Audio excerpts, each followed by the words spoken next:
Hi guys, and welcome to our latest installment of The Loud Shirt Chef. So today we are doing another really well requested dish, and it is going to be stewed oxtail.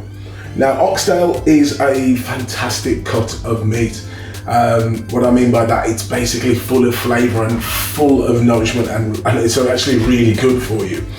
It actually derived, believe it or not, oxtail was from slavery days. A lot of cuts of meat that a lot of West Indians use were basically a lot of the offcuts and a lot of cuts of meat that people didn't want, and basically the slave masters threw away.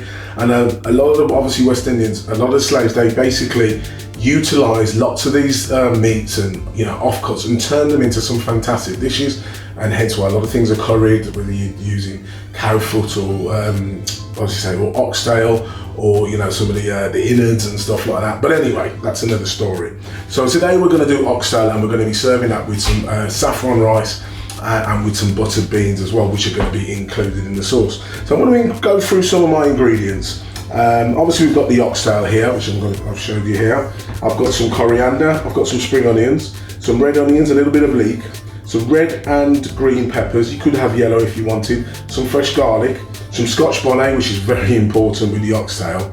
I've got some garlic, some carrots, some leek. Now I've got a selection of herbs. I've got some fresh thyme as well.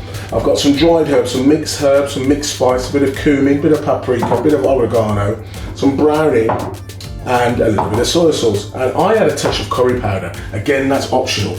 Now a lot of people keep it very basic. Believe it or not, I actually add potatoes to mine because I just think it gives the sauce a little bit of flavour and a bit of substance, and it's also a bit something to eat with it actually once you actually cook it, if you don't just want the potatoes.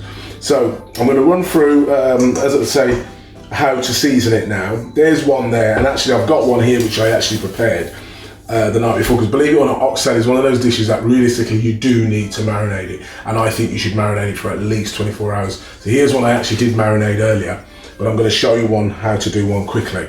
So as I say, that's in the old Blue Peter fashion. So here's my one that's not marinated, and I'm going to start adding some stuff to that. So I'm going to chop some coriander.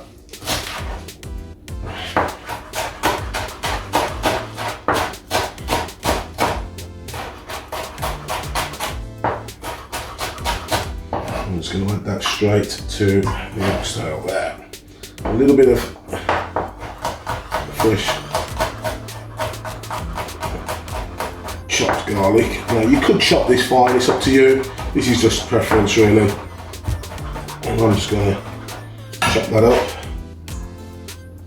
Yeah, as I say, with oxtail, because it's such a tough meat and it takes quite a bit of time, it's one of those dishes that you definitely do need to marinate and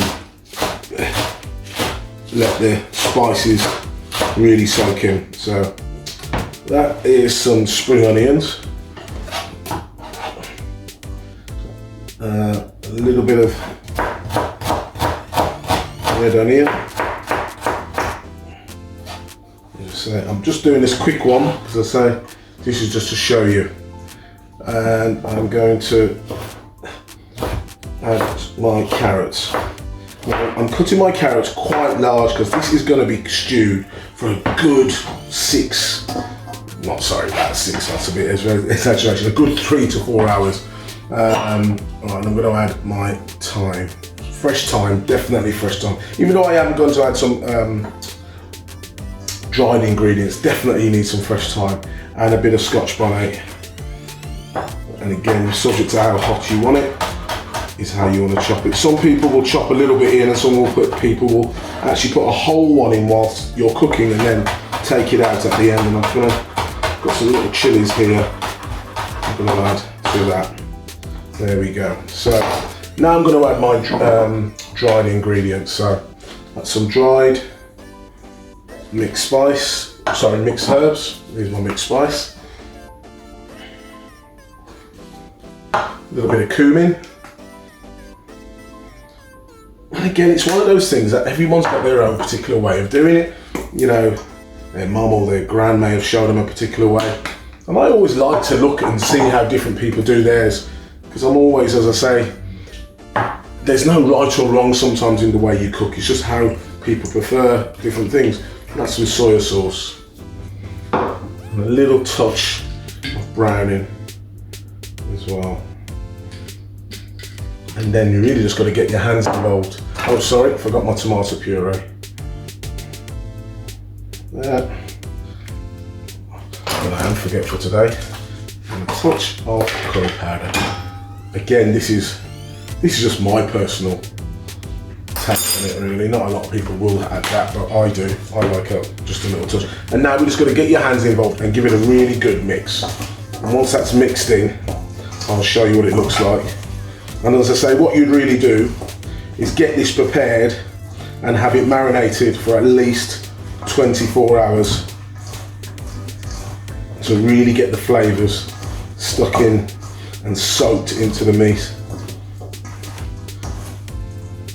And I just think it really will you'll definitely get the flavour, and once you're cooking it, you really want to do it on a really slow cook, because it just takes time, because it's such a hard meat. If you can imagine, it's a tail of the ox, and if you can imagine, a tail does a lot of work, so it's quite muscular and stuff. So there we go, that's the seasoned the oxtail. As I say, you would really leave that for 24 hours, but as I say, here's one I prepared earlier. So we'll see you in a second, we'll see you on camera too, and we're going to start to cook it. Okay. Right, and we are back. So I've got my heated pan here, so I'm just going to add some vegetable oil to a really hot pan, and then I'm going to add my oxtail. Now really try and make the pan as hot as you can, because you really want to, again, very similar to a stew chicken, you want to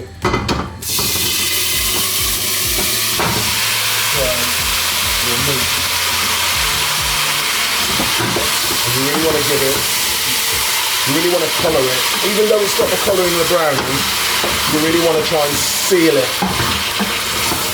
as much as you can before you start to add your other ingredients.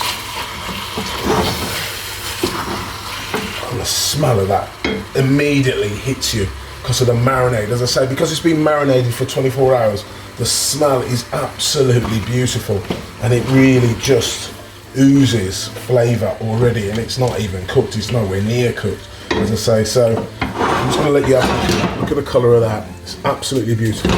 So we're going to let that simmer away, and then we're going to start to add our other ingredients. So we're going to add now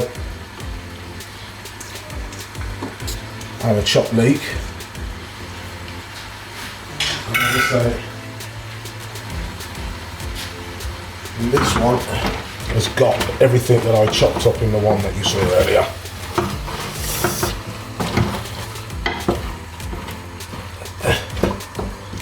And it really is just, this is a love of time and patience with this particular dish, because it does take a long time to cook and stuff. So it's one of those things that you just have to really get on with it. So I'm going to add a little bit of fresh thyme, a bit more, and I'm going to add an OXTAIL cube as well. But I've also got some stock. So basically I'm going to just mix that into the marinated pan. And really, you've just got to let this cook and simmer away, and you've got to keep touching it. I mean, what I mean by touching it, as in you've got to keep stirring it. And you're just going to keep mixing that in. It's a bit more liquid. So I'm just going to get, excuse me, 2 seconds.